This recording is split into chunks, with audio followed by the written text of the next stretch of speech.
안녕하세요. 네. 목소리가 굉장히 청아해요. 종합반 수업이 별로 안 힘든가 봐요, 요즘에. 이게 좋으시네. 오늘부터 우리 이제 세법 시작할 건데요. 뭐 이미 그 세법의 악명은 익히 들었죠. 아마 여러분들도 세법이 만만치 않을 거예요. 과거에 보면 처음에 이제 학교에서 해결리 수업 듣잖아요. 그러면 이제 좀 어렵긴 하지만 할 만하네. 뭐 차변 대변 막 정답이 딱 떨어지는 것이죠. 어 그래서 '나는 이 길을 한번 가 봐야 되겠다.'라고 해서 인제 세무사, 회계사 인제 수업을 인제 공부를 시작하시는 분들이 인제 꽤 많아요. 그렇게 해서 인제 학원 인제 종합반 들어와서 중급 회계 수업 들으면 '만만치는 않네. 역시 전문가의 길이 쉽지는 않구나.'라는 하지만 '난 열심히 해서 할 수 있을 거야.'가 되는데 이제 세법쯤 시작하면 '내 길이 아닌가 보다. 난 돌아가야 되겠다.'라고 중도 포기하신 분들이 굉장히 많아요. 그래서 어떻게 보면 우리 세무사 합격의 가장 중요한 과목이 세법이 아닐까 싶어요. 여러분들 세법만 잘 넘어가시면 뭐 회계학 쉽지는 않지만 우리 인제 그 2차 시험에 인제 재무회계, 원가회계가요. 그렇게 인제 어렵게 출제되거나 많은 내용이 출제되지 않거든요.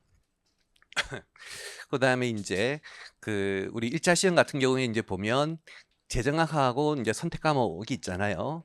뭐 재정학하고 선택 과목 때문에 떨어졌다는 한 번도 못 들어봤어요. 그러면 인제 회계학이랑 세법이 인제 어려워서 떨어지는데 이게 회계학 같은 경우만 해도 우리 인제 1차 시험에는 인제 세법하고 인제 동일한 비중으로 출제가 되지만 2차 시험이 되면 굉장히 비중이 낮아져요. 2차 시험은 인제 세법이 절대적이죠. 그럼 1 차, 2차 고려하면 뭐가 가장 중요하겠어요? 세법이 가장 중요한 것이죠.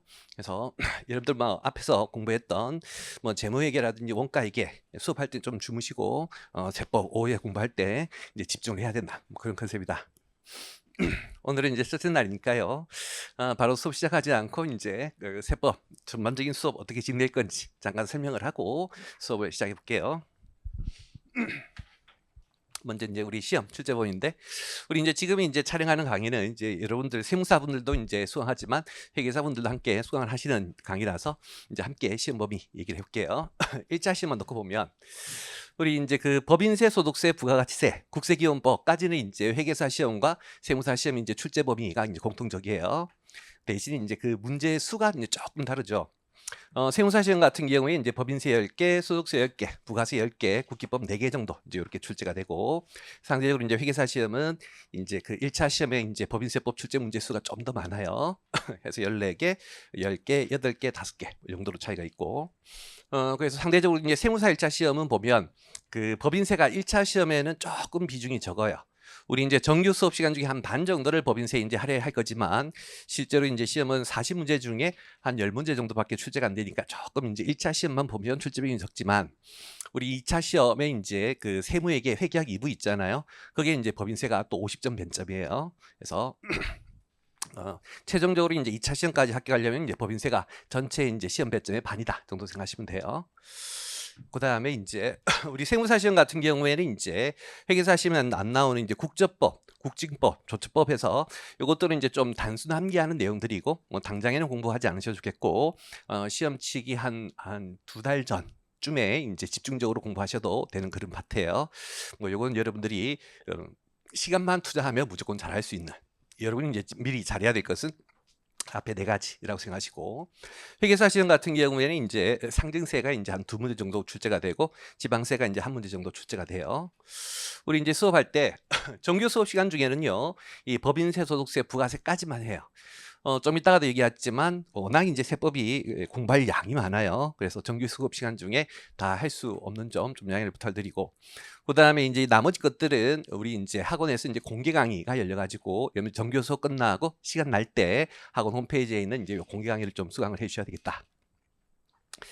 자 참고하시고 그다음에 인제 다시 인제 법인세, 소득세 중에 도 양이 워낙 많기 때문에 공개 강의로 하는 파트가 있어요. 그래서 뭐 저만 이렇게 하는 건 아니고 저희 학원 선생님들 다 동일하게 요 부분은 인제 우리가 공개 강의로 하자. 정규 수업 시간이 부족하니까 뭐 그렇게 한 것이고 법인세는 인제 우리가 9 장까지 인제 같이 공부할 거고 마지막에 있는 10 장, 11 장은 인제 홈페이지에 공개 강의 있으니까 고 좀 수강하시고 소득세 같은 경우에 이제 퇴직소득, 양도소득, 그다음에 이제 외국법인하고 비거주자 요놈들이 이제 공개가 이루어지고 홈페이지에 다 이미 올려져 있어요.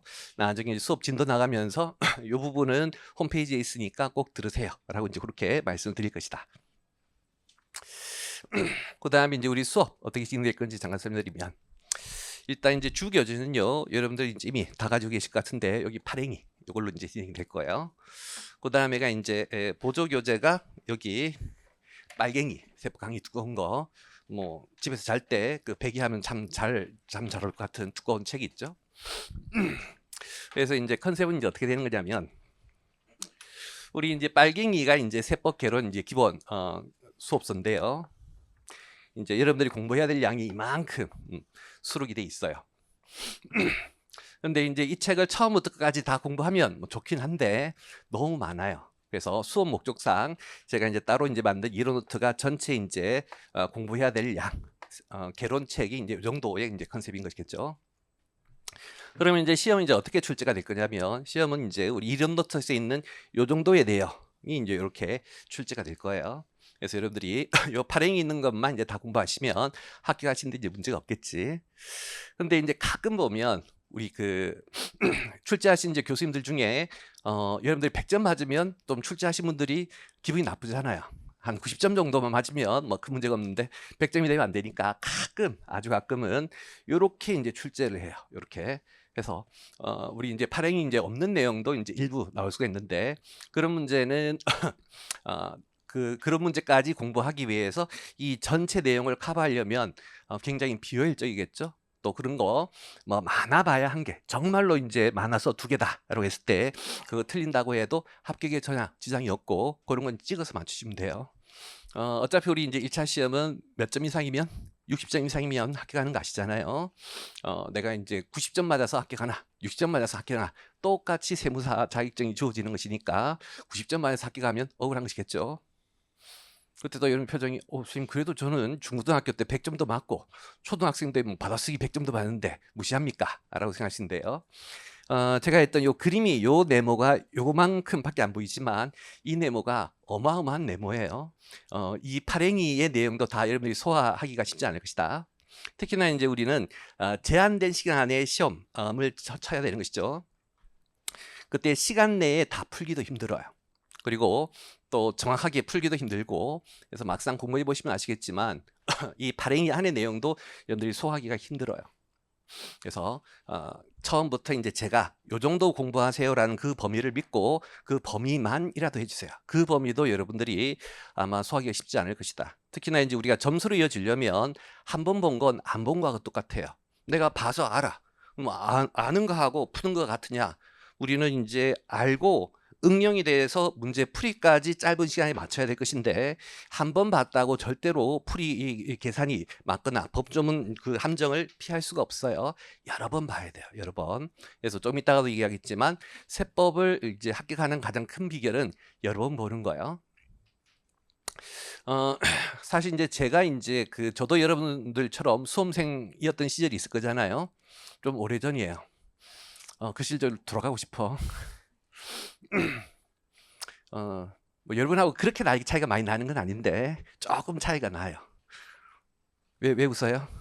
그렇게 많이 차이 난다라는 표정이네. 그래서 뭔 얘기가 됐겠죠. 그래서 저도 이제 수험생 시절에 이제 여러분들처럼 이제 처음에 이제 세법 수업 시작할 때는 이제 학원 선생님이 여기 이제 빨갱이 이렇게 이제 두꺼운 세법 개론서로 수업을 했거든요. 수업을 듣는데 눈물이 앞을 가려. 도대체 이걸 언제 다 공부하고 언제 이해하고 언제 다 기억할 거냐.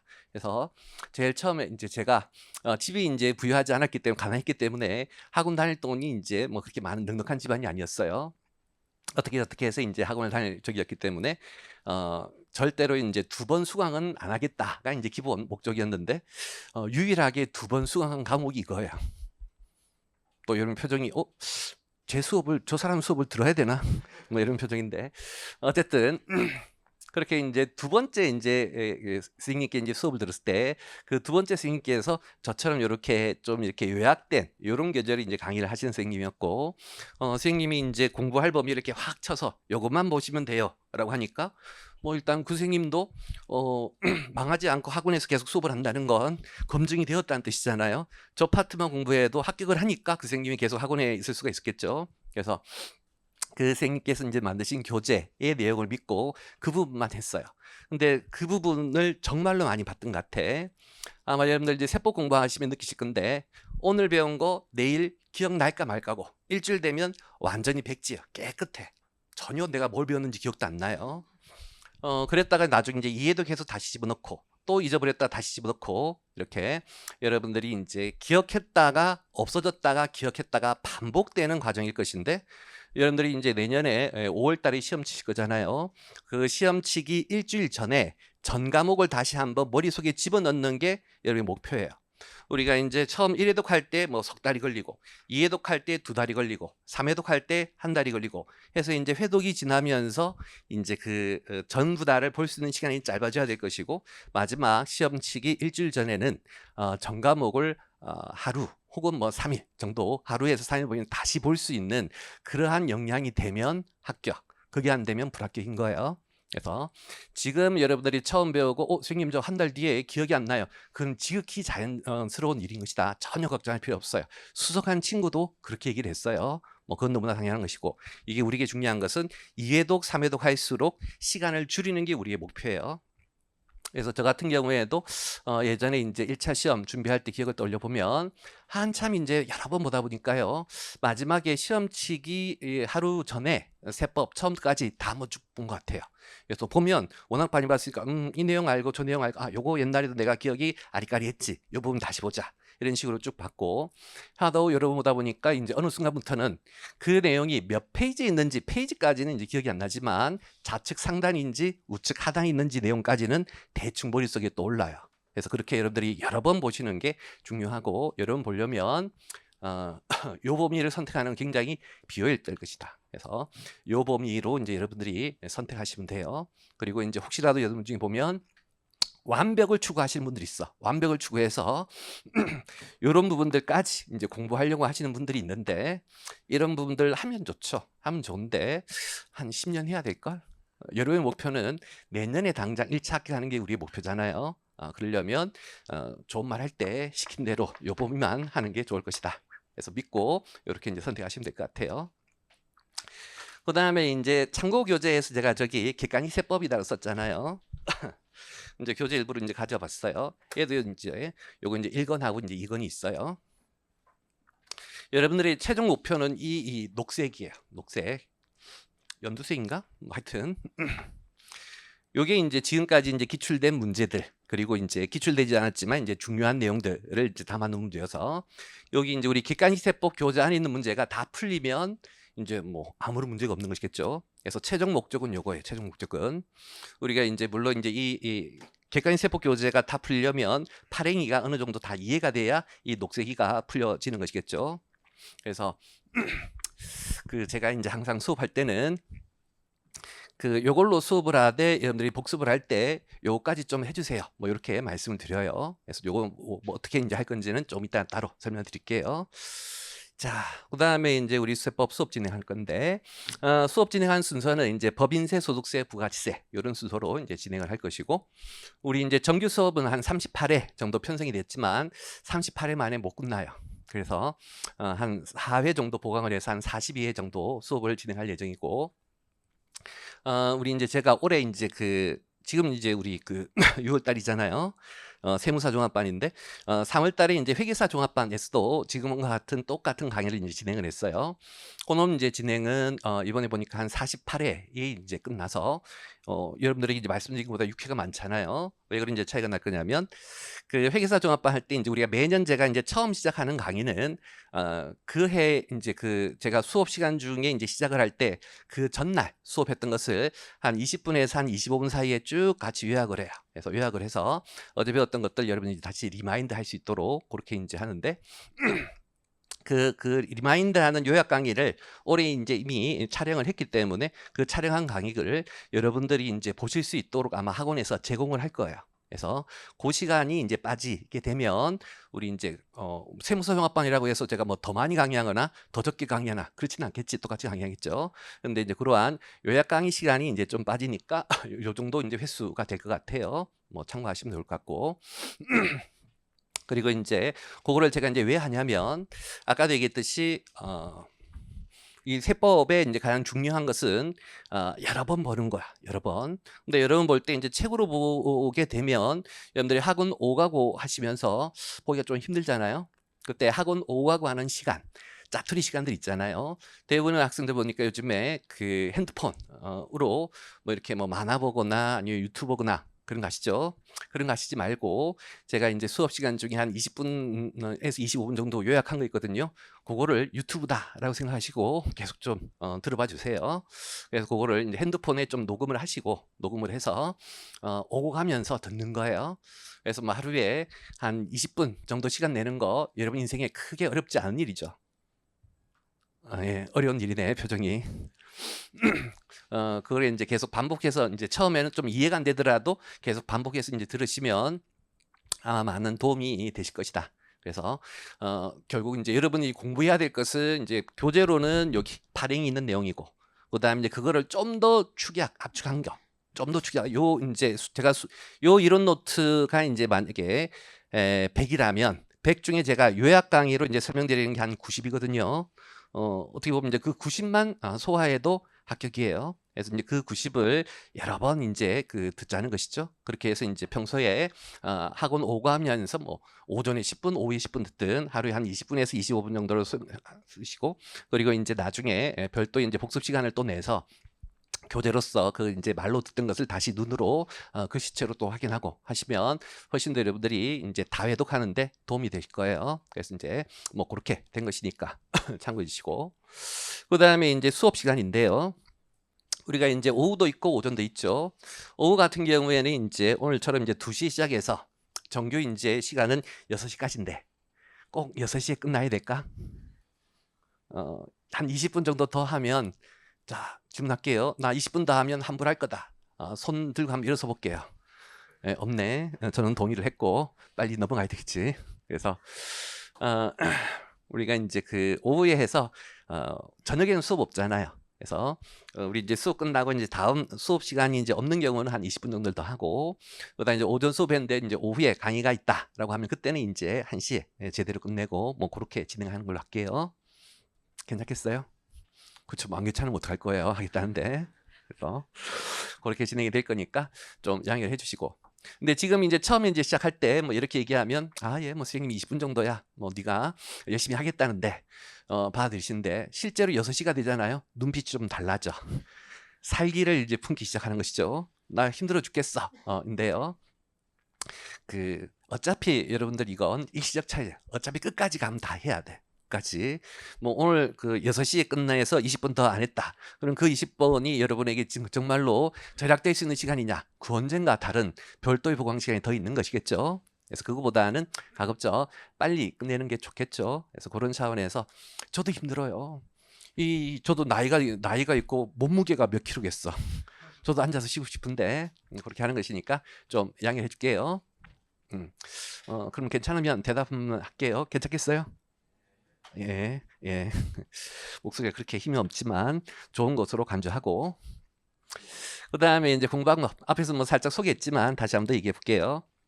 항상 제가 이제 우리 학생들에게 얘기하는 게 회계학하고 좀 반대의 컨셉이다. 여러분들이 배웠던 이제 재무회계는 그 어떻게 본다면 긴 직사각형의 컨셉이야. 긴 직사각형이란 처음에 이제 보면 어려운 관점들이 꽤 많이 있죠. 예를 들어서 뭐 투자자산 회계 처리라든지 뭐 현금 흐름표라든지 등등 쉽지 않은 내용들이 이제 꽤 많이 있어요.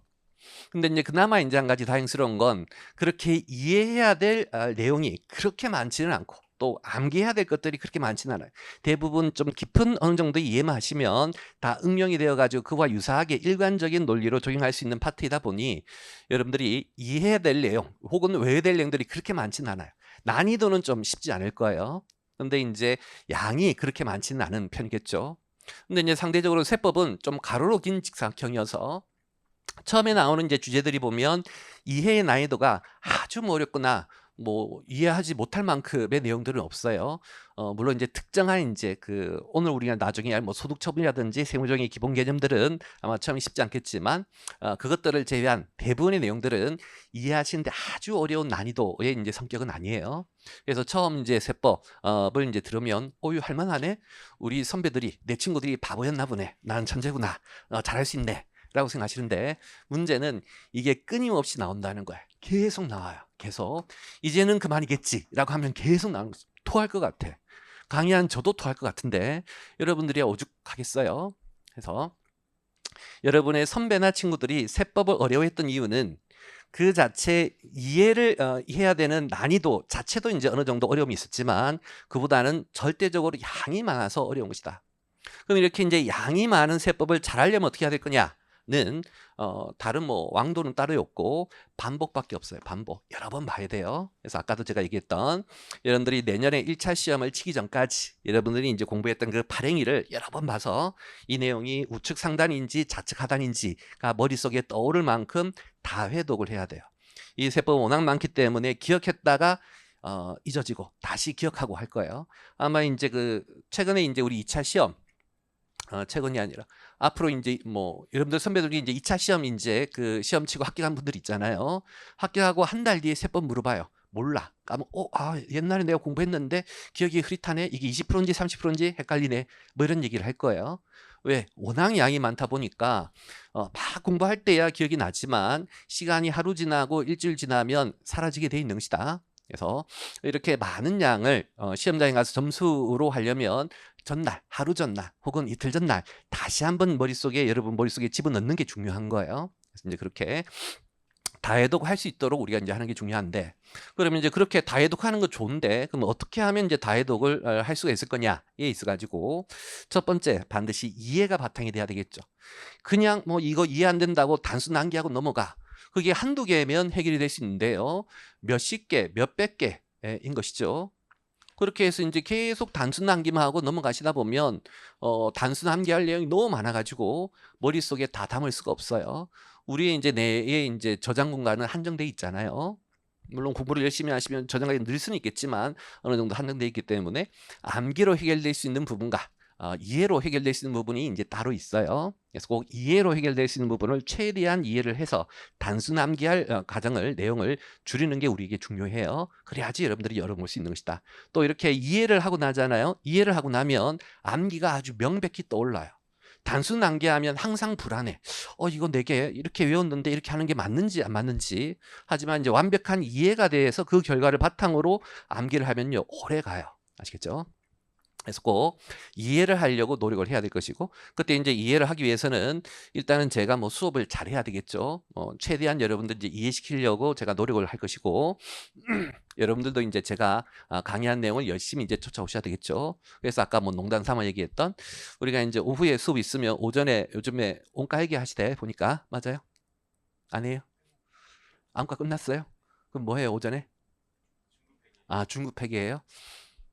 아까도 얘기했지만 중급 회계는 2차 때 별로 안 중요해. 1차 때는 이제 세법만큼 중요하지만 그래서 농담 삼아 한 얘기지만 하여튼 수업 시간 중에 일단은 최대한 집중하는 게 중요해요. 수업 시간 중에 너가 이제 뭐라 설명하는 거 내가 이해할 거야 라는 식으로 좀 이제 전투적으로 좀 집중을 해주시면 좋을 것 같고 저도 수업할 때 최대한 여러분을 이해시키려고 할게요.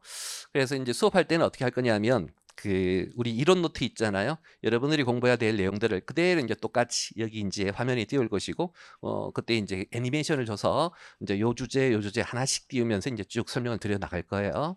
그때 여러분들이 저거는 선생님이 강조했고, 요거는 대충 얘기했구나. 혹은 이제 그 강조하실 때 무슨 논리구나를 여러분의 단어로 살짝씩 써주는 게 좋아요. 또 선생님이 설명한 부분인지 아닌지를 좀 표시하는 거 중요하겠죠. 그래서 수업할 때 그냥 똑같은 내용이 이제 화면에 띄어지니까 뭐 나중에 교재 봐야지라고 생각하지 마시고 제가 띄우면서 강조한 부분들을 표시를 좀 해두시고 그 다음에 우리 교재는 기본적으로 뭐 여러분들에게 최대한 이해하려고 부연 설명들을 꽤 많이 했어요. 뭐 왜냐하면이라든지 아니면 중요한 것들은 또 이제 화살표에서 별도의 표시라든지 이렇게 돼 있는데 그 내용은 그래도 세법을 좀 공부한 저의 이제 용어죠. 최대한 여러분들의 용어로 쉽게 쓰려고 쓰긴 했지만 그래도 이제 보편적으로 누구나 다 이해할 수 있는 용어로 쓰려고 한 것이기 때문에 여러분들에게 체화된 여러분들의 단어는 아닌 거예요. 우리가 이제 그 백화점에서 이제 옷 살 때 보면 기성복이잖아요. 우리 대한민국 사람들이 가장 잘 맞을 수 있는 사이즈 뭐 이런 걸로 만들어졌는데 사람마다 특성이 다르니까 어떤 사람은 뭐 좀 자르기도 하고 뭐 이렇게 맞춤이 있잖아요. 그래서 그런 식으로 제가 설명하는 내용들을 여러분의 단어로 살짝 좀 써주시면 아마 복습하실 때 훨씬 더 복습할 시간이 줄어들 것이다. 그래서 그냥 수업을 할 때 칠판만 보려고 하지 마시고 뭐라도 이제 좀 함께 써두려고 하시는 게 중요하다는 거. 그다음에 이제 복습과 관련해서는 그 일단은 이제 복습은 이론 노트에 제가 설명한 내용이 있죠. 그거를 이제 이해하고 암기하는 거가 이제 가장 주된 포인트를 할 것이고, 그때 이제 복습을 할 때 그 사람의 이제 여러분들이 이제 처음 세법을 보는 대부분이다 보니까요, 완벽한 이해는 힘들겠죠. 그래서 특히나 이제 이쪽이 이제 인문계 쪽 이제 공부들이에요. 우리가 이제 공부하는 게 전반적인 사회 경제 현상에 대한 거잖아요. 이게 나중에 여러분들이 그 재정학을 배우면 좀 더 이해가 될 수도 있고, 그다음 또 다른 도상 과정을 배우면 좀 더 이해될 수 있고, 해서 계속 공부하다가 보면 더 훨씬 더 잘 이해가 될 수가 있어요. 근데 지금은 여러분들이 워낙 사회 경제적인 기초 지식이 부족하다 보니까요, 도대체 무슨 상황을 얘기하는 건지 감이 좀 안 올 때가 있을 거예요. 근데 그런 것들에 대해서 너무 이제 목매지 마시고 어느 정도 이해하려고 노력하신 다음에는 이해가 안 되는 부분들은 그 다음 과정이든 혹은 또 다른 과정에서 해결될 수 있을 것이니까 진도를 좀 나가시는 게 중요해요. 그래서 무슨 얘기냐면 복습을 할 때 너무 과다하게 시간을 투자하지 말라는 거예요. 발행이에 아시겠죠? 예를 들어서 우리가 이제 4시간 수업을 진행을 했으면 복습을 할 때 4시간 이상 시간을 쓰는 건 조금 비효율적일 수 있다는 거예요. 그래서 제가 이제 권장하는 것은 한 3시간 정도를 이론 복습하는 데 쓰시고 1시간 정도를 꼭 문제 풀이하는 데 할애를 해 주셔야 돼요. 내가 너무 본문에만 이론에만 집중하다가 문제를 안 풀면 그게 기억이 안 나. 무슨 얘기냐면 예를 들어서 제가 어떤 한 주제에 대해서 우리 어차피 목표는 최종적으로 문제를 풀어서 정답을 맞추는 거잖아요. 그때 문제에는 말 문제가 있고 계산 문제가 있을 건데 우린 계산 문제까지 꼭 풀어줘야 합격에 큰 무리가 없을 거예요.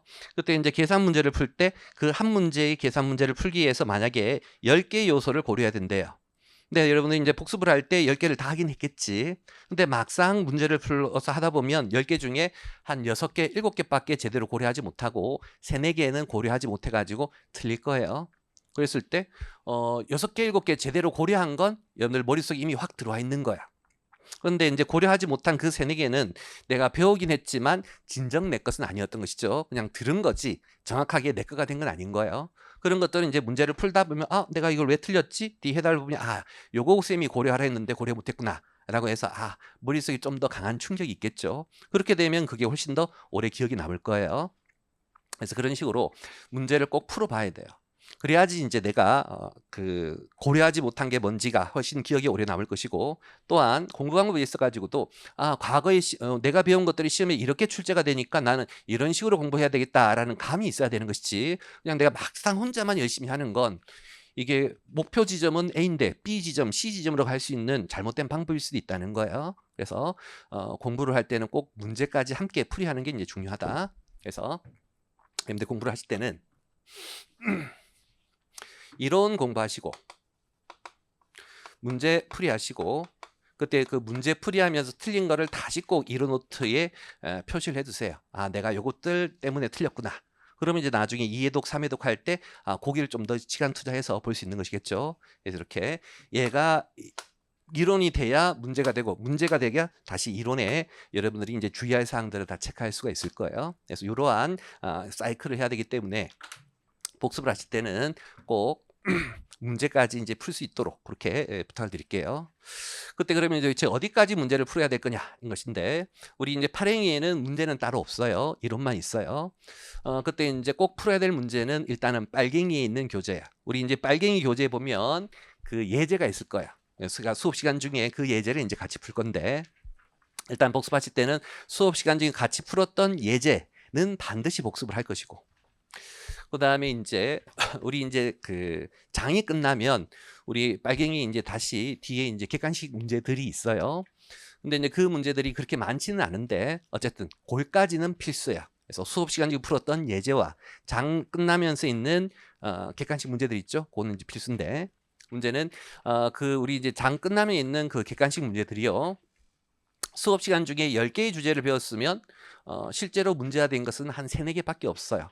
그러다 보니 이제 모든 걸 이제 문제를 이제 풀어서 체크할 수가 없죠. 아무래도 이제 거기까지 다 실으면 책이 이제 정말로 그때는 베개로도 쓸 수가 없는 거야. 너무 두꺼워져서. 지금도 충분히 두껍잖아요. 그래서 이제 우리 문제를 이제 다 고려를 하려면 어쩔 수 없이 객관식 세법 교재를 하나 사서 좀 이걸 풀이하시는 게 이제 좋은데 우리 그 세법을 공부할 때 보면 그 1장이지만 1장의 내용을 배워서 1장의 문제를 풀 수 없는 것들이 꽤 있어요. 왜 그러냐면 이제 그 1장의 내용이 뒤에 2장, 3장, 4장 이런 것들이 연결되는 것들이 있거든요. 그래서 그런 것들은 나중에 뒤에 가서 배우기 때문에 내가 1장을 배웠지만 1장의 문제를 풀 수 없는 것들이 꽤 있다. 그런 것들은 제끼시고 우리가 당장에 풀 수 있는 것들만 이제 풀이하시는 게 좋겠고 그래서 이제 제가 그 만든 여기 아까 했던 녹색 객관식 세법 교재에는 아마 표시가 되어 있을 거야. 문제에 등급이 3개가 있는데 기본이라고 표시된 게 있고 필수라고 표시된 게 있고 표시가 하나도 없는 게 있을 거예요. 기본이라고 표시된 게 바로 여러분들이 이제 풀어야 될 문제인 것이고 필수라고 되어 있는 게 1차 합격하기 전까지 다 해결해야 될 것이고 아무것도 표시 없는 건 너무 쉽거나 혹은 너무 어렵거나 해서 합격을 위해서 반드시 필요한 것은 아니다. 그러니까 이제 아무 표시 없는 거예요. 그래서 여러분들이 꼭 다 해야 될 것은 기본 플러스 필수인데 당장에는 세법 개론을 처음 듣는 분들은 기본까지만 하세요. 기본까지만. 아시겠죠? 그렇게 해서 여기까지 하면 베스트인데 여기까지 다 하시는 분들이 통상 이제 과거에도 보면 우리 이제 그 종합반 수업 듣는 분들이 한 20%까지가 여기까지 다 하시는 것 같고 대부분이 이제 이렇게 다 하시기는 좀 벅할 거예요. 그래서 여러분들 중에 내가 좀 이제 회계학도 미리 들었고 세법기는 어느 좀 미리 좀 공부를 하신 분들은 가급적 여기 끝까지 다 할 수 있도록 하시고 나는 우리 종합반 들어올 때 회계 원리만 듣고 들어왔다. 지금도 미칠 것 같다. 지금 환불이냐 아니냐 기로에 놓여 있다. 라고 하시는 분들은 객관식 세법 문제 풀이까지는 좀 지금 상태에서 좀 버거우실 것 같고요. 대신에 이제 빨갱이 교재에 있는 장에 있는 연습 문제 있죠. 거기까지만 이제 하는 걸로 해주세요. 그래서 어쨌든 빨갱이 교재에 있는 연습 문제까지는 필수에 필수 반드시 해야 돼요. 그리고 이제 조금 더 이제 내가 조금 더 세법을 잘하고 싶다 여기까지 해주시면 좋을 것 같아요.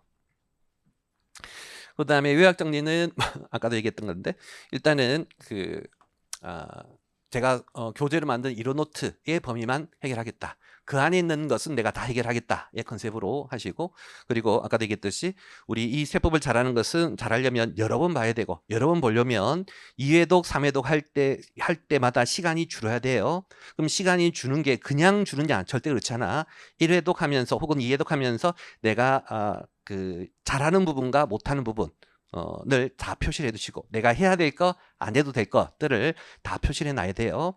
예를 들어서 우리 이제 이론 노트에 보면 세법 이론만 있는 게 아니라 그 이론을 이야기한 사례들도 꽤 많이 있거든요. 수업 중에는 그런 사례까지 다 설명드릴 건데 내가 어느 정도 완벽한 이해가 되면 이제는 그 사례를 볼 필요 없잖아요. 결론만 보면 되잖아요. 그런 것들 내가 완벽한 결론으로 해결한 게 뭔지 이런 것들을 내가 공부할 이론 노트에 다 표시를 해놔야 돼요.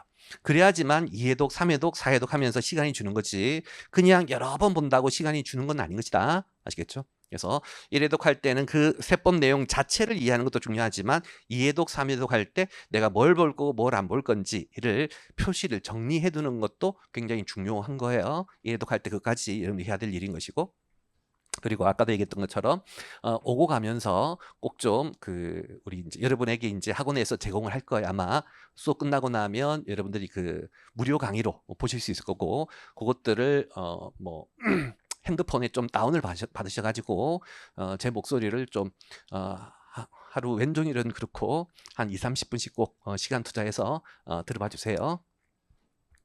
자, 여기까지가 제가 여러분들에게 이제 부탁드릴 말씀이었고 이제 수업을 할 건데 그 다음에 하나 더 틀림없이 여러분들이 이제 공부를 하다 보시면 질문할 게 있겠죠. 그 질문 어떻게 하시냐면 일단 수업 시간 중 제가 강의하는 중에는 질문 안 받을게. 막 제가 설명하고 있는데 버뜩 일어나가지고 선생님 이해가 안 됩니다. 그거 뭐니? 는 좀 이제 다 같이 수업을 듣는 강의이기 때문에 좀 그렇겠죠. 과외는 아닌 것이니까. 그래서 이제 그 쉬는 시간이나 아니면 수업 끝나고를 이제 이용해서 질문해 주시면 좋겠고, 가급적이면은 쉬는 시간 중보다는 수업 종료 후에 좀 질문 부탁드릴게요. 왜 그러냐면 우리가 이제 아까 이제 요거 쉬는 시간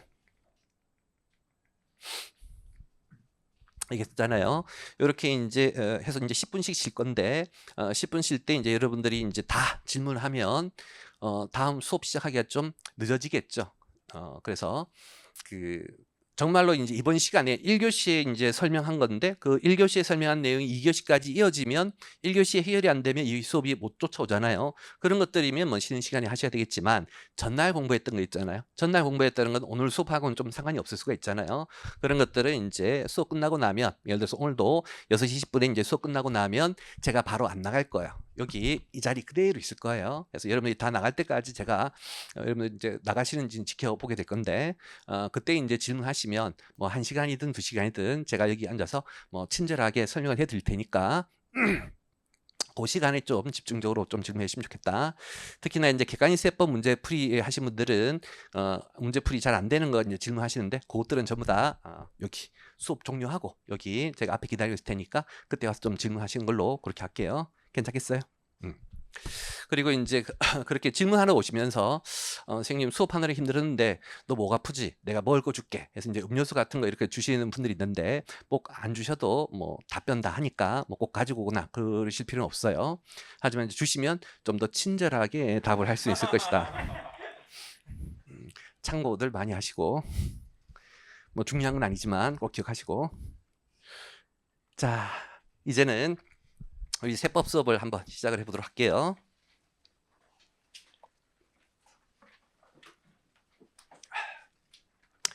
자, 법인세부터 공부할 거고요. 여기 이제 모니터 화면에는 항상 몇 쪽에 있는 내용인지 다 표시가 되어 있으니까 페이지 잘 쫓아오시고. 자, 해볼게요. 자, 우리가 이제 처음 배우는 이제 법인세는 법인의 소득에 대해서 과세하는 세금이에요. 그때 그 법인의 소득이 뭐냐를 현재 세법은 4가지로 정하고 있다. 그래서 첫 번째가 각산소득, 두 번째가 청산소득, 세 번째가 토지 등 양도소득, 네 번째가 이제 미완료소득 4가지가 있고, 이 4가지 기본 개념에 대해서 이제 잠깐 공부를 할 건데, 먼저 이 각산소득, 앞으로 우린 줄여서 각사소득이라고 제가 얘기할게요. 이 각사소득은 여러분들이 배웠던 회계학의 당기순이익하고 유사해요. 우리 회계학의 당기순이익은 어떤 법인이 1년간 장사를 열심히 해서 벌어들인 수익에다가 비용을 빼서 당기순이익 구하는 것이죠. 그때 세법은 수익을 입금, 비용을 손금이라고 불러서 입금 빼기 손금, 장사해서 번 돈을 여기 각사소득으로 과세한다. 당장에 이 정도 개념 가지고 계시면 돼요. 자, 그다음 두 번째가 이제 청산소득인데, 이 청산소득에 대한 제대로 된 설명은 나중에 11장 가서 할 것이고, 참고로 이제 제가 여기 초록이로 표시하는 거 있잖아요. 초록색으로 표시하는 건 이제 교재에 따로 없으니까 이거 나중에 필기해 주세요. 뭐 그런 걸로 쓰는 것이다. 아시겠죠? 그래서 이놈은 11장에서 제대로 배울 것이고, 오늘 당장에는 기본 개념만 좀 알고 계시면 돼요. 자, 일단 청산소득을 이해하려면 용어를 좀 알고 있어야 되는데, 여기 밑에 보시면 이제 해산하고 청산이라는 단어 있죠. 자, 그게 이제 뭔지 생각할 건데, 해산이라고 하는 건 우리 개인으로 따지면 사망이에요. 그 다음에 이제 청산이라고 하는 건 이제 상속이라고 생각하시면 된다. 무슨 얘기냐면 우리 사람이 태어나면 언젠가는 사망하잖아요. 법인도 마찬가지로 법인이 설립을 하고 나면 언젠가는 그 법인이 없어지게 되겠죠. 그래서 기본적으로 법인이 이제 소멸하는 것을 우리는 해산이다라고 이제 그렇게 이해하시면 돼요. 근데 우리 이제 개인이 이제 사망을 할 때 보면 개인이 살아생전에 벌어놓은 재산들이 있을 거잖아요. 그 재산은 국가가 가져가는 거예요? 그렇지는 않겠죠. 그 재산은 이제 사망한 사람의 가족들이 상속으로 가져가는 것이겠죠. 와 마찬가지로 우리 이제 법인이 소멸하는 시점에 가지고 있는 자산들도요, 국가가 가져가는 것이 아니라 그 법인의 누구에게? 주주에게 나눠주는 거예요. 그럼 그때 이제 그 법인의 주주에게 어떤 식으로 나눠줄 거냐가 바로 청산의 절차인 것이다. 아시겠죠? 그래서 어려운 영어로는 청산이라고 하는 것은 법인의 법률 관계를 종료한 절차인데, 이것은 뭐 상법 시험에나 필요한 것이고, 우리 세법이나 회계학에서는 단순히 청산을 어떻게 하시면 되냐면 그 법인이 해산으로 소멸하는 시점에는 그 법인의 자산과 부채가 있을 것인데 그때 그 법인의 자산, 토지, 뭐 재고, 매출 채권 등 다양하게 있겠지. 그러한 자산들을 전부 다 처분해서 현금화할 것이고 그 현금한 금액으로 부채, 빚을 갚겠죠. 그럼 남은 돈이 있을 거잖아요. 자산 팔아서 빚 갚고 남은 돈을 우리는 자녀재산가액이라고 부르고 자녀재산가액이라는 용어는 알고 있어야 돼요. 그 자녀재산가액을 주주에게 배분하는 절차가 청산이다라고 생각하시면 된다. 그래서 해산이란 건 법인의 사막, 법인이 이제 소멸하는 것이고 법인이 해산할 때는 반드시 청산을 통해 가지고 법인의 자녀재산가액을 주주에게 돌려줘야 될 것이고 이해되시겠죠? 그때 이러한 해산으로 소멸 시 청산하는 과정에서 실현되는 소득이 청산소득이에요. 자, 좀 더 이제 구체적으로 설명을 해보면 자, 법인이 이제 설립해서 현재 해산으로 소멸할 때까지 한 30년 걸렸대. 그때 이 법인은 이 30년 동안 총 1,000원을 번 거예요. 그때 그 총 1,000원 중에 900원은 제품 매출에서 벌었고 100원만큼은 법인이 보유하고 있는 공장 토지의 시가 상승으로 벌었대요. 900원, 100원. 그때 그 900원이란 건 제품 매출에서 번 돈이니까 실현이익이에요, 미실현이익이에요? 실현이익이겠죠. 그 실현이익은 그 법인의 평소에 이 각사소득으로 과세가 되는 거예요. 장사에서 번 돈. 아시겠죠? 근데 나머지 토지의 시가 상승분 100원 있잖아요. 이것은 실현손익이에요, 미실현손익이에요? 미실현이익인 건 너무나 당연한 것이겠죠. 처분해야 실현될 거잖아요. 그때 우리 세법의 기본 입장은 나중에도 배우겠지만 미실현이익은 과세 안 할게. 실현될 때 과세할게. 예요. 회계학과 좀 달라요. 회계학 같은 경우에는 기업의 정확한 재무 정보를 위해서 아직 미실현되었다고 할지라도 조만간 실현된 가능성이 굉장히 높으면 당기 순이익인 집어넣는 입장인 것이죠. 근데 세법은 좀 다른 게 이게 우리 회사의 미실현이익인데 야, 미실현이익이지만 조만간 향후에 실현될 거 아니니? 라는 차원에서 미리 이 법인의 소득으로 보게 되면 세금을 내야 돼요. 세금. 그럼 세금 내려면 현금이 있어야 되겠죠. 근데 실현 안 됐으니까 현금이 있어 없어? 없겠죠. 현금이 없잖아요. 세금 낼 돈이 없잖아요. 그래서 그런 기본 관점에 따라서 미실현 이익은 원칙적으로는 과세하지 않는 것이다. 물론 나중에 뒤에 보시면 미실현 이익이지만 예외적으로 과세하는 경우들도 꽤 많이 있어요. 하지만 당장에는 세법은 미실현 이익은 원칙적으로 과세하지 않는다 이 개념을 이해하시고 그렇게 된다면 법인은 설립 시부터 소멸할 때까지 총 1,000원을 벌었지만 900원의 매출에서 번 돈은 실현이익이고 평소에 이놈 각사소득으로 과세가 되었을 것인데 100원만큼은 벌었지만 미실현이란 이유로 평소에는 각사소득으로 과세가 안 되었겠죠. 그러면 그 토지의 미실현이익은 언제 실현될까? 바로 청산하는 과정에서 실현이 되는 거예요. 청산. 아까 우리 법인이 해산을 하게 되면 그 법인의 토지를 계속 그 법인이 들고 있어? 그렇지 않죠. 주주에게 나눠줘야 될 건데 설마 주주들 보고 야, 내 땅 있는데 너네들이 너는 지분율 20%니까 땅 10% 가져가고 너는 20%니까 20% 그렇게 하지 않는다는 거예요. 전부 다 자신이 가지고 있는 자산을 처분해서 현금화한 다음에 주주에게 현금으로 배분하는 것이 기본 원칙인 거예요. 그러다 보니 법인이 청산하는 과정 중에 반드시 자신의 자산을 처분하게 돼 있어요. 청산하는 과정 중에 토지든 건물이든 과 같이 평소에 미실현 손익이 존재하던 자산을 처분하게 되면 그것이 실현될 것이겠고 실현될 때 그 청산 과정에서 실현될 때를 우리는 청산소득이라고 별도로 가자는 거야. 그래서 각사소득은 청산 과정 청산 아닌 과정에서 일반적으로 실현된 게 각사소득이고 청산 과정에서 실현된 건 우리가 이름을 청산소득이라고 별도로 가자라는 컨셉인 것이다. 이해하시겠죠? 뭐 본질적으로는 유사한 거예요. 법인이 장사해서 본 거는 건 유사한 컨셉이지만 일반적으로 벌었느냐 청산 과정에서 벌었느냐에 따라 좀 나눠지는 것이다. 그 정도로 이해하시면 되겠고 자 이제 세 번째 토지 등 양도세인데 요 놈의 이제 취지는 뭐냐면 우리나라는 이제 옛날부터 부동산 투기가 극심했어요. 그럼 정부는 이제 부동산 투기를 막고 싶겠죠. 그럼 이제 어떻게 막을 거냐? 뭐 부동산 투기하는 재벌들이 있으면 불러가지고 뭐 뺨 때리고 뭐 그렇게 할 수는 없잖아요. 그래서 정부가 합법적으로 부동산 투기를 방지하려면 야, 너 부동산 투기로 번 돈에 대해서는 세금을 왕창 물릴 거야. 그러면 이제 돈 벌어봐야 세금으로 다 뺏기니까 투기할 유인이 사라지는 것이겠죠. 그래서 이렇게 부동산 투기를 방지하기 위해서 만든 게 토지 등 양도세기야. 예를 들어 가지고 어떤 법인이 이제 부동산 투기로 이번에 10억을 벌었대. 그럼 그렇게 번 돈은 평소에 벌어들인 실현된 이익이니까 부동산 처분에서 본 이익은 기본적으로 이 각사소득으로 한번 세금을 내야 되는 거예요. 이걸로 이해되시겠죠? 그런데 세법은 일반적인 소득들은 각사소득이 집어넣어서 한 번만 세금 내면 끝내지만 부동산 투기이익만큼은 이걸로 각사소득으로 한번 과세하고 다시 등 토지이득 양도소로 또 한 번 분류해서 몇 번이나? 2번이나 과세하게 된다는 거야. 그럼 세금을 이제 2번이나 내니까 결국 세금으로 많이 뺏겨가지고 투기율이 떨어지는 것이겠죠. 그때 이제 어떤 부동산을 처분해야만 토지등 양도세가 될 거냐는 이거는 나중에 11장 가서 배우시고, 실제로 이제 법은 모든 법인의 부동산은 아니고 법인의 이제 주택이라든지 비사업용 토지라든지 그리고 뭐 나중에 배울 거지만 분양권, 조합원 입주권과 같이 특별한 부동산 혹은 부동산 권리만 대상이 돼요. 당장에 그것까지 외울 필요는 없고 그냥 당장에는 토지등 양도세라는 것은 부동산 투기를 방지하기 위해서 특정한 부동산의 처분이익을 각사라도 한번 과세, 토지 등 양도세로 한번 과세, 2번 과세함으로써 투기를 방지하고자 하는 목적이다. 그 정도로만 이해하시면 돼요. 자, 그다음 이제 네 번째는 미완료 소득 배울 건데, 일단 이제 이 동네는 용어를 하나 이해해야 될 게, 여기 환류라는 단어예요. 이 환류 지출이라고 써서요. 지출. 그냥 이제 세법이 가끔 보면 법문구를 만들 때요, 좀 있어 보이게 하려고 어려운 용어를 만들어요. 그냥 쉽게 미지출 소득 하면 될 건데, 환류라는 표현은 지출이라고 이해하시면 되겠다.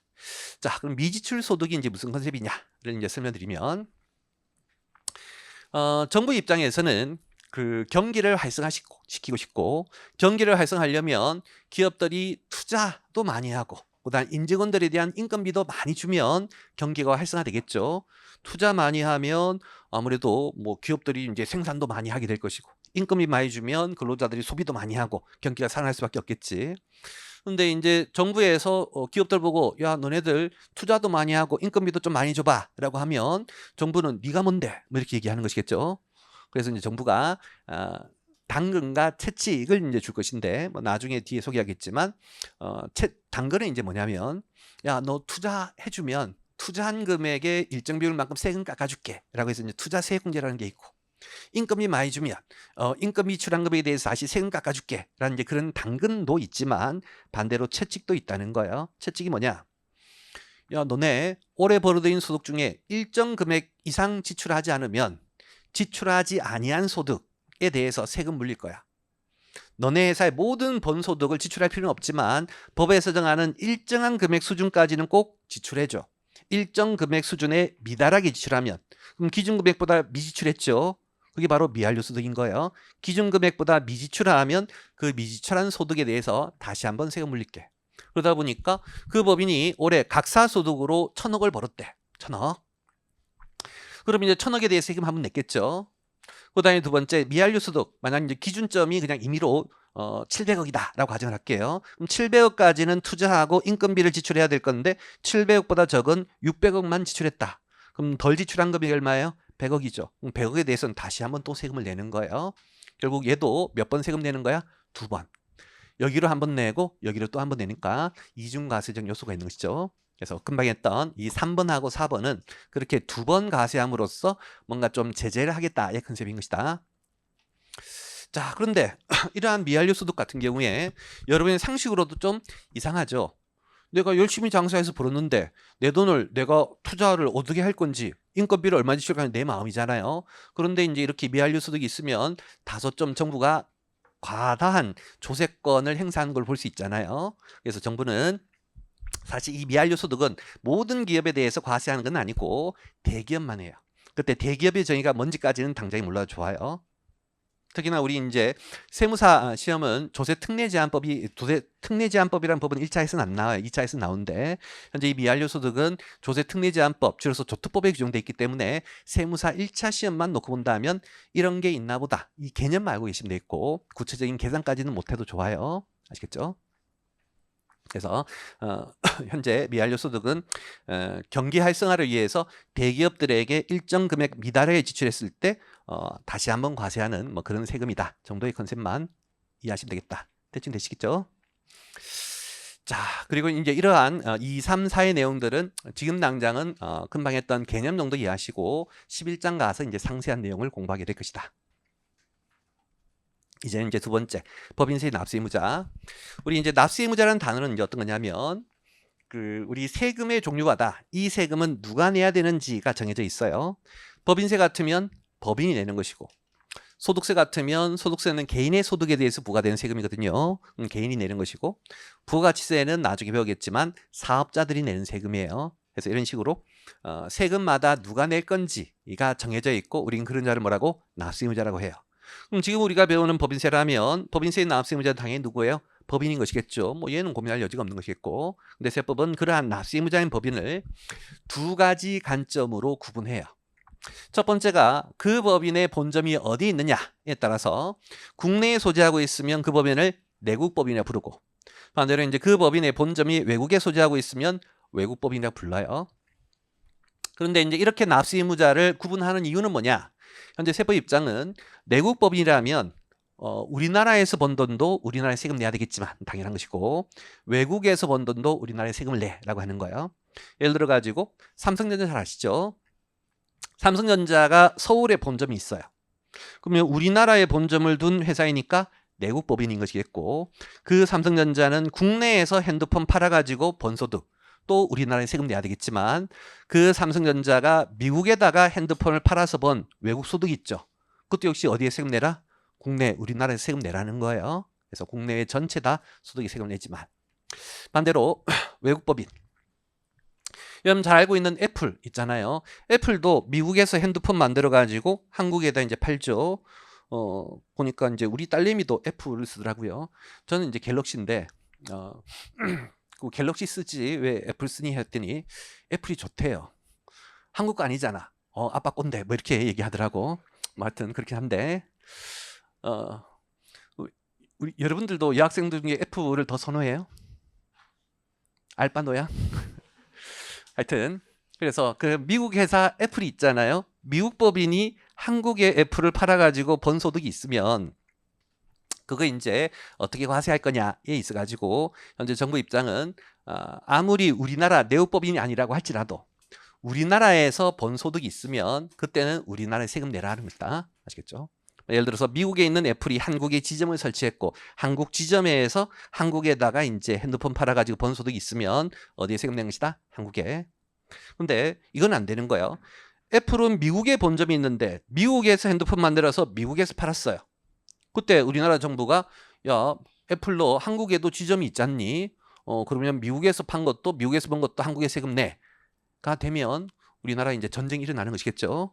그런 것은 안 내는 것이겠다. 그래서 외국법인일 때는 국내에서 번 소득에 한정해서 이제 세금을 과세하는 것이죠. 그래서 이런 식으로 납세 의무의 범위를 정하기 위해서 이렇게 본점 소재지에 따라서 납세 의무자를 구분하고 있는 거예요. 여기까지 이해하시죠? 자, 이때 이제 추가로 이제 주의할 게 두 가지가 있는데, 제가 아까 내국법인이냐 외국법인이 정의냐를 뭐 가지고 했어요? 본점 소재지 가지고 했어요. 그럼 이렇게 얘기하면 제가 얘기한 대로 여러분들이 이제 기억하고 이해하고 암기를 해주셔야 되는데, 저는 틀림없이 A라고 얘기했지만 여러분들이 이제 시간 지나면 그냥 B라고 생각해요. 여러분의 상식은 내국이냐 외국이냐를 다른 관점으로 이해하고 있을 거예요. 자, 그거 퀴즈 한번 내볼게요. 자, 예를 들어 가지고 미국에 있는 구글이 있다. 미국에 있는 구글이 한국 서울에 본점을 둔 자회사를 하나 만들었어요. 그래서 한국 서울에 본점이 있고 이제 구글에서 이제 100% 출자한 거예요. 주인은 구글이에요. 미국 구글. 그래서 구글 코리아라는 한국에 본점을 둔 자회사가 있다는 거예요. 그 구글 코리아는 내국법인이에요, 외국법인이에요? 내국법인, 외국법인. 질문한 건데 여러분한테 대답할 줄 몰라? 두 개 중에 하나잖아요. 내국법인이에요, 외국법인이에요? 그렇죠, 내국법인이죠. 제가 몇 번이나 강조했을 거예요. 어디에 본점을 뒀대? 서울에 본점을 뒀대. 그러면 아무리 주주가 미국 구글이라고 할지라도 상관없는 거예요. 내국법인인 것이다. 아시겠죠? 근데 아마 제가 그렇게 강조를 안 했으면 많은 학생들이 구글 코리아 주인이 미국 놈이네? 그럼 미국 법인이지. 이렇게 생각하면 안 된다는 것이죠. 무슨 말인지 아시겠죠? 주주가 누구냐, 누가 출자했느냐, 누가 주인이냐는 중요하지 않은 거예요. 그 법인의 본점이 한국에 있느냐, 외국에 있느냐만 가지고 판정을 하는 것이다. 이해되시겠죠? 그거 이제 하나 첫 번째 주의해야 될 것이고. 그럼 두 번째 주의할 거. 우리가 이제 실질적 관리 장소도 본점과 마찬가지 관점이에요. 뭐냐면 이런 경우 있을 수가 있겠죠. 우리가 이제 국가마다 세율이 조금씩 달라요. 우리 한국의 법인 세율이 조금 높은 편이고 미국의 법인 세율이 조금 낮은 편이에요. 그러면 한국에 본점을 두면 어떤 문제가 있을까? 한국에 본점을 두면 한국에서 번 거든 외국에서 번 거든 전부 다 한국에 내야 될 건데 한국의 세율이 높으니까 세금을 많이 내겠지. 그럼 세금을 적게 내고 싶으면 세율이 낮은 국가에 본점을 두는 거야.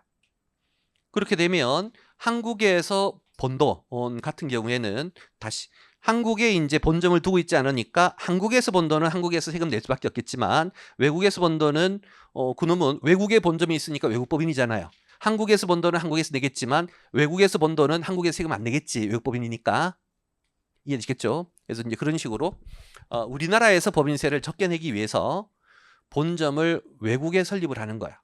하지만 실질적인 본점의 업무는 다 한국에서 하고 있는 거예요. 그래서 한국에 지점이 있는데 형식만 지점이지 실질적인 역할은 본점이 역할을 한다는 거예요. 그런 것은 우리는 실질적 관리 장소라고 불러요. 실질적 관리 장소란 형식은 본점이 아니지만 성격은 본질은 뭐다? 본점의 성격을 가지는 거. 이해하시겠죠? 그랬을 때 세법 입장은 야, 너네 형식적인 본점은 우리나라에는 없지만 실질적인 본점과 동일한 실질적 관리 장소가 한국에 있지 않니? 그렇다면 그놈도 뭐다? 내국법인이다 라고 한다는 거예요. 이해되시겠죠? 그런 식으로 판정하고. 그 다음에 이제 그 밑에 영리성 여부. 자, 이 뭐냐면 여러분들 영리하고 비영리 뭔지 아시죠? 영리는 말 그대로 이윤 추구가 영리인 것이겠고 그 다음 비영리는 공익활동이 이제 비영리인 거예요.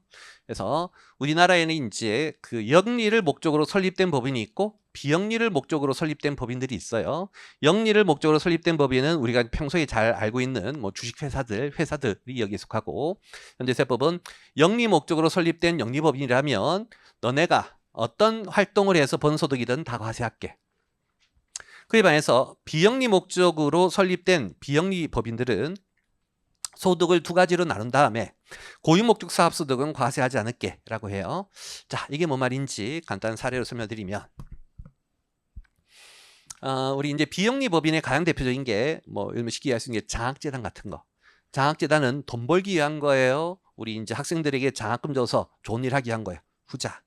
이거 아시겠죠? 그래서 뭐 장학, 복지, 학술, 교육 이런 것을 위해서 설립된 법인들이 여기에 속해요. 뭐 장학재단 말고도 뭐 문화재단 같은 것들 뭐 그런 것들 많이 있죠. 그때 여러분이 가장 이제 쉽게 볼 수 있는 건 여러분이 다니고 있는 대학교예요.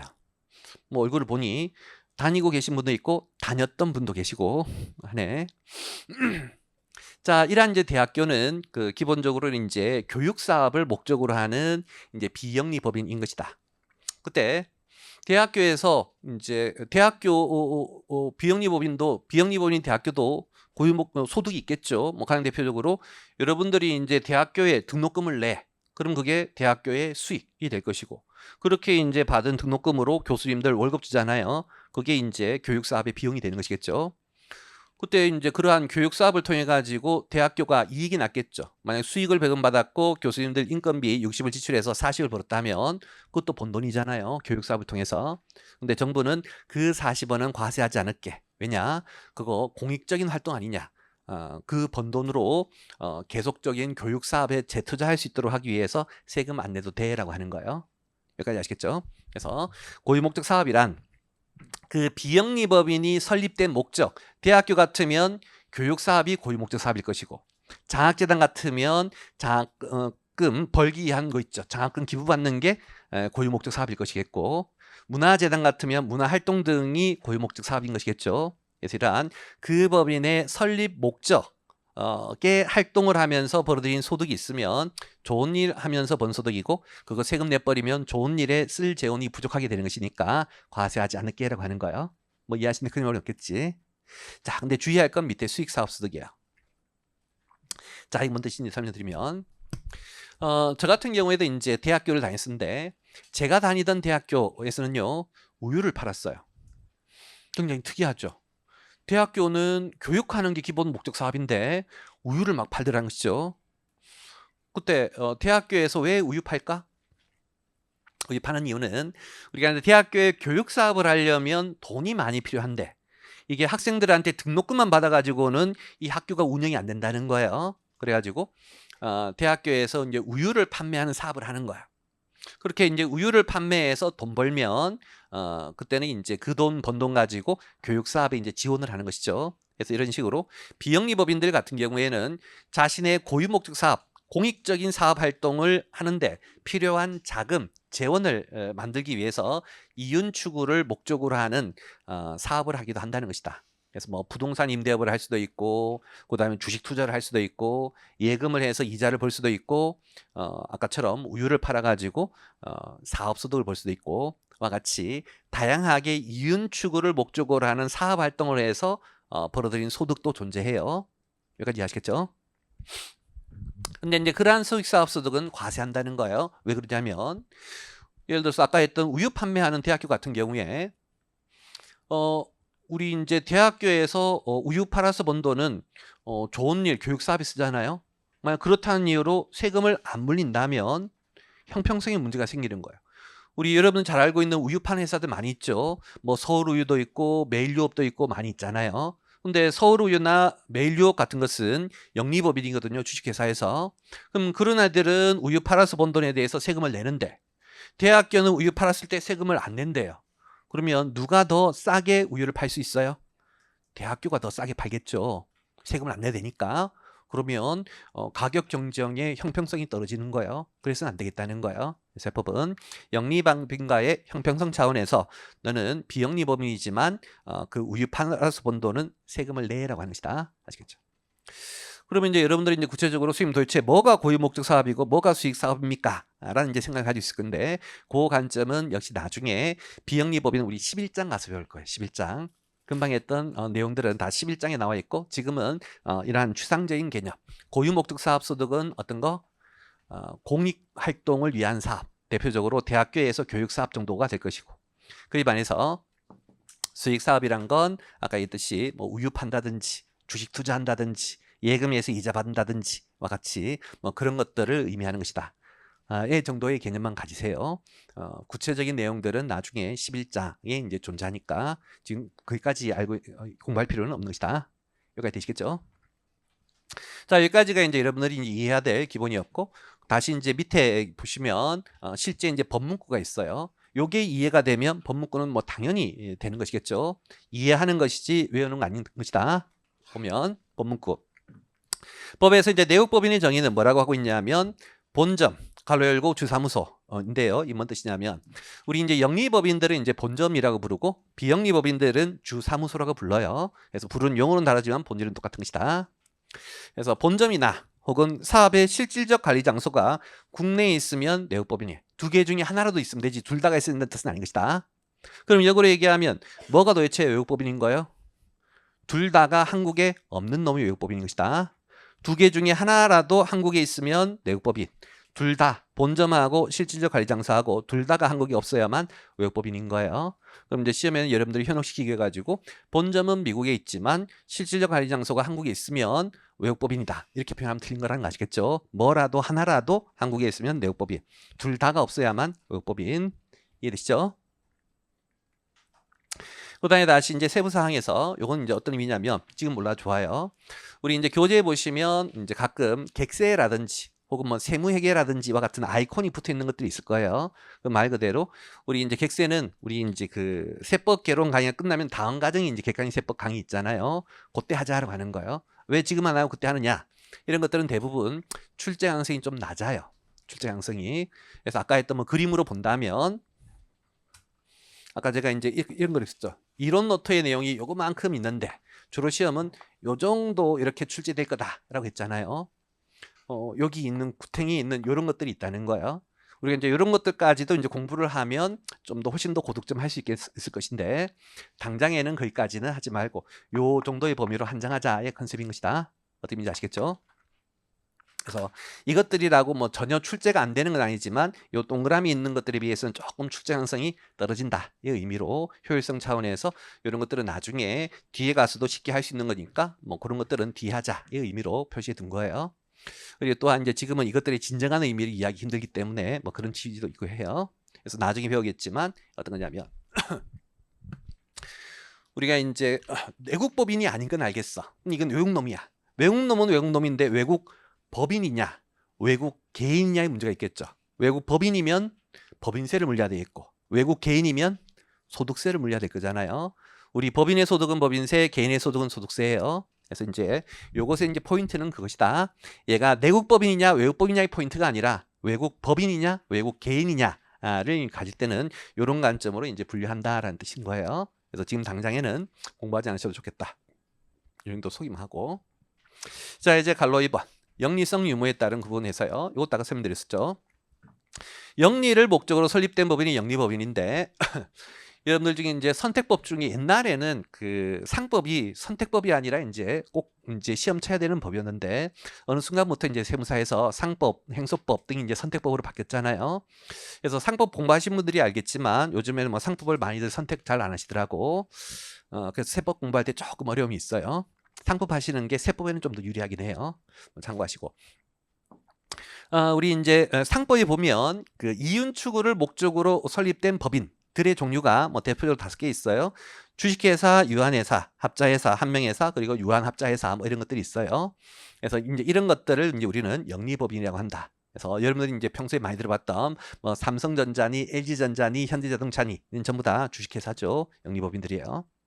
상대적으로 이제 종교단체 아시죠? 뭐 절, 교회, 성당 이런 것들 종교 단체들이 전부 다 이제 비영리 법인이에요. 종교는 영리의 목적은 아니잖아요. 그다음에 자선, 학술 등 영리가 아닌 사업을 목적으로 설립된 법인을 이제 우리는 비영리 법인이라고 하고 이러한 비영리 법인은 설립 근거가 좀 달라요. 그래서 상법이 아닌 민법이라든지 사립학교법에 따라서 이제 설립되는 그러한 단체들인데 뭐 이런 파랭이까지 여러분들 외울 필요는 없다. 파랭이까지는 외울 필요는 없어요. 이해를 돕기 위해 설명한 것뿐이지 당장에는 여기는 흰색만 기억하시면 되겠고. 자, 그때 이제 별표일이 굉장히 좀 중요한데 어떤 개념이냐면 자, 아까 우리 우유 파는 거 얘기했었죠. 서울우유는 우유 팔아서 돈 벌었지. 그게 영리법인이죠. 대학교도 똑같이 우유 팔아서 돈 벌었는데 그 학교는 비영리법인이죠. 둘 다 우유 팔아서 이윤 추구를 하는 것은 똑같은데 왜 한 놈은 영리법인이고 왜 한 놈은 비영리법인이에요? 그것의 결정적인 차이는 뭐냐면 영리법인이든 비영리법인 둘 다 이윤 추구를 목적으로 하는 매출 활동을 한다는 점에서는 똑같지만 결정적인 차이는 영리법인은 이윤 추구를 통해서 벌어들인 이익을 좋은 일에 써요? 주주들에게 분배해요?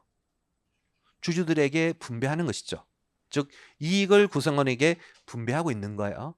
근데 그에 반해서 대학교는 우유 팔아서 번 돈을 대학교 이사장이나 총장님들이 가져가는 거야? 교수님들이 가져가는 거예요? 그렇지 않죠. 그렇게 우유 팔아서 번 돈을 어떻게? 교육 사업을 위해서 쓰잖아요. 좋은 일에 쓰는 것이죠. 따라서 결국 영리법인이냐 비영리법인이냐 영리성이 있느냐 없느냐의 판단은 이윤 추구를 하느냐 안 하느냐로 나뉘는 거예요. 아니면 구성원에게 이익을 분배하느냐 안 하느냐예요. 후자다. 아시겠죠? 이익을 분배하면 영리법인인 것이고 이익을 구성원에게 분배하지 않는다. 그럼 구성원에게 안 나눠줘? 좋은 일에 쓸 것이다 라고 하는 컨셉인 것이겠죠. 아시겠죠? 그래서 영리냐 비영리냐의 판단에 있어가지고 영리성은 결국 그렇게 판단을 하는 것이지 우유 파느냐 안 하느냐로 나뉘는 게 아니다라고 하는 거 주의하시고. 그 다음에 이제 밑에 있는 별표의 내용은 국세기본법 가서 공부할 내용이에요. 지금 몰라 좋겠다. 별표에는 넘어가시면 좋겠다. 국기법에서 별내요. 자, 이제는 세 번째. 법인 종류별 납세 의무 범위에서요.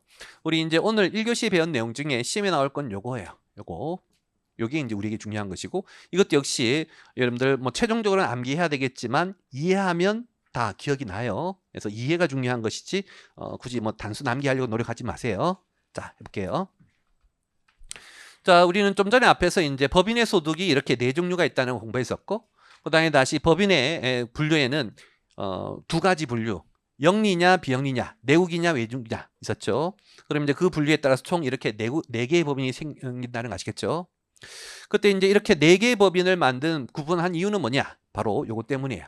아까 제가 내국법인이면 국내외고 외국법인이면 국내만 가세하고 그런 게 있었잖아요. 그때 국내외인지 뭐 국내인지는 전부 다 요 각사 소득에 대한 개념인 것이다. 자, 그러면 뭔 뜻이냐? 영리 내국법인이라면 일단 영리니까 어떤 소득을 과세해요? 모든 사업 소득이고. 그 다음에 내국법인이면 국내외라며. 그러면 결국 영리내국법인은 각사소득 중에 국내의 모든 사업을 과세하는 것이고, 비영리내국법인이라면 비영리니까 수익사업성만 과세하고, 내국법인이니까 국내외 모든이겠죠. 그래서 이제 국내외 수익사업소득을 과세할 것이고, 영리외국법인이라면 외국법인이니까 국내만 과세하고, 영리니까 모든 사업소득. 비영리외국법인이라면 외국이니까 국내고, 비영리니까 수익사업소득. 이런 식으로 이제 과세 범위가 정해지는 것이겠죠. 외울 거 아니라는 거 이해되시죠? 자, 그 다음이 이제 청산소득인데, 이제부터 이제 새로운 관점을 배워야 돼요. 결론부터 얘기하면 현재 청산소득은 영리내국법인만 납세 의무가 있지 나머지 세 놈은 납세 의무가 없다는 거예요. 왜 그런지 이제 밑에 왜냐하면에서 있죠. 취지인데 자, 이런 거야. 우리 이제 비영리법인 있잖아요. 아마 뉴스 같은 건 이제 보시면 알 수 있을 건데, 어떤 비영리법인이 이제 정부, 참고로 이제 비영리법인은 정부의 인허가를 받아야만 설립할 수 있어요. 예를 들어 장학재단이다. 내가 만들고 싶다고 해서 그냥 만들 수 있는 게 아니야. 정부로부터 인허가를 받아야만 장학재단 만들 수 있고, 문화재단, 종교단체 다 마찬가지예요. 그렇게 해서 이제 정부의 허가를 얻어가지고 비영리법인 좋은 일 하는 곳을 만들었는데, 이게 봤더니 정부에서 정하는 법률을 위반하더라는 거야. 그럼 이제 정부는 그 비영리법인의 설립을 취소할 수가 있어요. 그럼 문제는 이제 그 시점에 설립 취소되는 시점에 남아있는 비영리법인의 재산이 있겠지. 그럼 그 재산은 어떻게 될 거냐? 국가에 환수가 돼요. 그게 이제 기본적으로 비영리법인의 설립 요건이에요. 그래서 비영리법인 설립할 때는 비영리법인을 관장하는 법에서 설립할 때도 이렇게 정부의 인허가를 받아야 되고, 너가 법률 등의 규정을 어겨가지고 취소가 될 때는 그 재산 다 국고에 기속이 돼야 돼 라고 하는 거예요. 혹은 국가에 기속이 될 수도 있고, 아니면 또 다른 비영리 이제 단체에 이전이 될 수도 있는 거예요.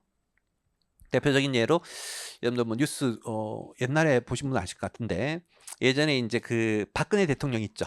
탄핵될 때 문제가 됐던 거 있죠. 뭐 최순실 씨가 이제 만들었던 비영리 재단들이 그 당시 이제 이슈가 됐어요. 그때 그 최순실 씨가 만든 비영리 재단에 이제 많은 대기업들이 이제 돈을 기부를 했고, 근데 이제 이게 법률상 문제가 있어가지고 대통령 탄핵이 되면서 그러한 비영리 법인의 설립도 취소가 되었거든요. 그럼 그때 그 비영리 재단에 있는 돈은 국가가 가져가거나 아니면 또 다른 비영리 법인이 가져가서 계속적인 공익 활동에 쓰는 거예요. 여기까지 아시겠죠? 그러면 결국 비영리 법인도 소멸하게 되면 청산이라는 활동을 하게 될 것인데, 그 청산에서 남는 자녀재산가액은 누가 가져가? 국가나 또 다른 비영리 법인이 가져가서 계속적인 공익 활동에 쓰죠.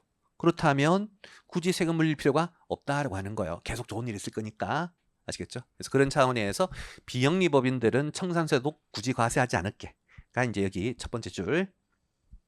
그다음 이제 두 번째, 외국법인도 이제 과세하지 않은 이유는 기본적으로 이 청산이라는 활동은 본점에서 이루어진다는 거야. 그러면 청산소득 자체는 법률적인 관점이 본점에서 발생하고, 외국법인은 본점이 어디예요? 외국에 있으니까 국내에서 번 소득이 아니어서 납세 의무가 존재하지 않는 것이다. 그래서 이제 외국법인도 무조건 안 된다라고 하는 거 이해되시겠죠? 금방 했던 취지만 이해하시면 외울 게 아니에요. 자, 그다음 이제 토지 등 양도소득인데, 자, 토지 등 양도소득은 정답을 얘기하기 전에 O일까 X일까? 전부 다 O라는 거예요. 이유는 이 토지 등 양도소득은 아까도 얘기했던 부동산 투기를 방지하기 위한 것인데, 영리법인이 부동산 투기하면 제재하고 비영리법인은 부동산 투기해도 제재하지 않는다면 말이 안 되는 것이겠죠. 또한 내국법인은 투기했을 때 제재하지만 외국법인은 우리나라 부동산 투기를 꼭 해줘. 말도 안 되는 거잖아요. 이해하시겠죠? 그래서 이러한 토지 등 양도소득은 부동산 투기를 방지하기 위한 개념이기 때문에 어떤 놈이든 상관없이 다 과세가 돼줘야 돼요. 그에 반해서 미완료 소득은 다시 영리내국법인만 물린다. 왜냐? 아까도 얘기했지만 미완료 소득이란 개념 자체가요, 굉장한 조세권의 남용적 성격이 있는 거예요. 법인이 벌어들인 소득이면 법인 마음대로 쓰는 것이지, 국가에서 정한 용도로 사용하지 않았다고 해서, 미지출했다고 해서 각사소득을 한번 때리고 미완료 소득을 또 한번 때리면 좀 억울한 면이 있는 거잖아요. 그럼에도 이제 우리나라 이런 법률이 있는 이유는, 우리나라 경기 활성화를 위해서는 우리나라 대기업들은 좀 약간 불이익을 감수해줘 라는 정책적인 관점이 깔려 있는 거예요. 따라서 우리나라 대기업에게만 이 납세 의무를 물리는 것이다. 그러면 기본적으로 우리나라 대기업이니까 내국법인, 외국법인. 내국법인. 그래서 정부 입장은 야, 내국법인 너네들은 정부가 여러 가지 혜택을 주지 않니? 그러니까 경기 활성화에 좀 도움을 줘라는 관점이 깔려 있는 것이고, 외국법인은 상대적으로 그런 것은 아니겠고, 또한 영리법인들은 납세의무를 지지만 비영리법인들은 우리나라 경기 활성화까지 책임을 지는 것은 과한 것이겠죠. 비영리법인 대학교가 우유 팔았다고 야, 너 우유 팔아서 번 돈 지출하지 않으면 세금 낼 거야. 경기 활성화해야 되니까. 그건 좀 아니다. 이 컨셉인 거 이해되겠죠? 그래서 우리나라 대기업들은 기본적으로 영리내국법이라는 의미인 것이니까 요만 동그라미, 나머지는 X. 이해되시겠죠? 그다음 별표. 이것도 역시 중요한데 시험에 잘 나와요. 자, 우리나라 국가. 자, 예를 들어 볼게요. 일단 결론 먼저 띄워놓고 설명을 해보죠. 자, 우리 법인세 있잖아요. 법인세는 법인들이 내고 누가 먹는 거예요? 그렇죠. 우리나라 국가가 먹는 거예요. 우리나라 국가. 그때 이제 우리나라 이제 국가가 누구냐에 있어가지고 세법의 이제 해석은 중앙 정부 그리고 지방자치단체 이런 놈들이 우리나라 국가다 이 컨셉인 거예요. 그래서 정부나 지자체가 세금의 과세권자의 의미인 것이기 때문에 정부 입장은 우리나라 이제 정부나 우리나라 지방자치단체도 어떤 의미에서 본다면 일종의 법인이에요. 여러분들 법인하고 개인의 차이는 뭐냐면 개인은 태어난 순간 그냥 자연스럽게 인격을 가지고 있는 것이죠. 근데 법인은 그냥 누군가가 만든 하나의 단체에 불과한 것이지 법인 자체가 인격을 가진 것은 아니어서 권리 의무가 존재하는 개념은 아니죠. 하지만 이제 세법에서는 세금을 물리기 위해서 어떤 단체에 이제 법인이라는 인격을 강제로 부여해서 야, 너도 사람하고 다를 바가 없어. 세금 내라고 하고 있는 것이죠. 그런 관점으로 본다면 우리나라 국가나 우리나라 정부나 우리나라 지방자치단체도 일정한 의미에서 뭐다? 법인의 관점인 거예요. 법인. 이제 여러 가지 이제 인격이 있어야지 권리 의무가 있잖아요. 그렇다면 이렇게 국가가 번 돈에 대해서도 국가가 세금 내야 될 거냐인 것인데 국가가 자기가 번 돈을 자기에게 세금 내면 웃긴 거잖아요. 그거를 보면서 야, 나 1년에 1조 벌었으니까 세금을 낼게. 그럼 그걸 보면서 그래, 고맙다. 재미없어? 실패했네. 말이 안 되는 것이죠. 자기가 자기 자신에게 세금을 낼 수는 없는 거예요. 그래서 그런 의미에서 국가나 지자체가 번 돈은 어떤 돈을 벌든 세금을 안 내는 거예요. 자, 그럼 이제 구체적인 이제 예를 한번 들어볼게요. 서울시 아시죠? 서울시도 시유지가 있어요. 뭐 국유지, 시유지 가끔 들어봤을 거예요. 뭐 대표적으로 이제 시유지 같은 경우에 서울시가 이제 땅 가지고 있는데 땅 개발하기에는 이제 투자할 자금이 없으니까 빈 땅 놀리기는 그래서 뭐 주차장 같은 거 하는 경우 있죠. 그래서 이제 이제 공영 주차장 들어봤죠. 공영 주차장은 국가 땅에 이제 주차장 설치해 가지고 국민들한테 세금 받는 거예요. 공영 주차장에서 번 돈은 이렇게 정부나 지자체가 번 돈인 거예요. 세금 낸다 안 된다? 안 내는 거예요. 아시겠죠? 민간이 이제 주차장 세워가지고 번 돈은 세금 내야 되는 것이고 국가가 만든 주차장에 번 돈은 세금 안 낸다 그런 의미예요. 여기까지 아시겠죠? 근데 이것까지는 여러분이 쉽게 이해를 하는데 시험에 가끔 이렇게 나와. 서울시와 같은 지방자치단체는 부동산을 임대해서 번 임대업, 사업소득은 납세 의무가 없지만 그 부동산을 처분해서 버는 비사업용 토지의 처분이익은 토지 등 양도소득에 의한 납세 의무가 있다. 그렇게 나오는 거예요. 그럼 틀린 것이다. 여러분들은 왠지 토지 등 양도소득은 투기를 방지하기 위한 규정인 것이니까 서울시가 비사업용 토지란 이제 사업에 사용하지 않은 토지라는 것이겠죠. 서울시가 비사업용 토지를 팔면 세금을 내야 되나 보다 라고 생각할 수 있는데 그거 아니라는 거예요. 여기 있는 모든 소득에 대한 세금을 안 낸다는 것이다. 아시겠죠? 왜? 서울시가 이제 부동산 투기에서 번 돈이 있어가지고 세금 내면 그것도 자기가 자기에게 내는 세금과 다를 바가 없는 거예요. 그걸 보면서 자기가 자기에게 세금 주고받는지 그 짓을 할 필요가 없는 거 아니냐라는 것이겠죠. 이해되시겠어요? 그래서 그런 차원에서 비사업용 토지를 처분한 경우에도 토지 등 양도소득까지도 다 안 낸다는 거 주의하시고. 마지막 여기까지 하고 10분 쉴게요. 자, 근데 이제 반대로 외국의 정부, 미국 정부나 싱가포르 정부가 실제로 옛날에 그런 일이 있었는데 IMF 때 우리나라 이제 강남에 있는 빌딩 값이 폭락했잖아요. 그래서 싱가포르 정부가 우리나라에 있는 강남에 있는 빌딩을 원래는 뭐 시가 한 뭐 5천억짜리 하는 것을 1,000억에 사가지고 나중에 1조에 팔아가지고 엄청나게 시세 차익 올리고 했어요. 그래서 이런 식으로 외국의 정부가 우리나라에 부동산 등을 사고 팔아서 번 이익이 있으면 우리나라에 세금 내야 될까 안 내야 될까? 그건 내야 된다는 거예요. 왜? 우리 비과세 법인은 누구에 한정하는 것이다? 우리나라 정부에 한정하는 것이고 외국의 정부는 세법은 외국 비영리 법인인 것으로 간주하는 거야. 외국의 정부는 외국 비영리 법인인 것이다. 외국 비영리 법인이면 뭐는 내야 돼요? 국내 사업소득하고 토지 등 양도소득에서 납세 의무가 있는 것이다. 무슨 말인지 아시겠죠? 아까도 얘기했지만 우리나라 정부가 비과세 법인 이유는 우리나라 세금을 우리나라 정부에 내는 거잖아요. 근데 외국 정부는 외국 놈이 우리나라에 낼 거냐 말 거냐의 컨셉이니까 자기가 자기에게 낸다 그런 개념은 성립하지 않는 것이겠죠. 따라서 외국의 정부 등은 비영리, 외국 비영리 법인에 해당하는 개념일 것이다. 10분 쉬었다가 6개요.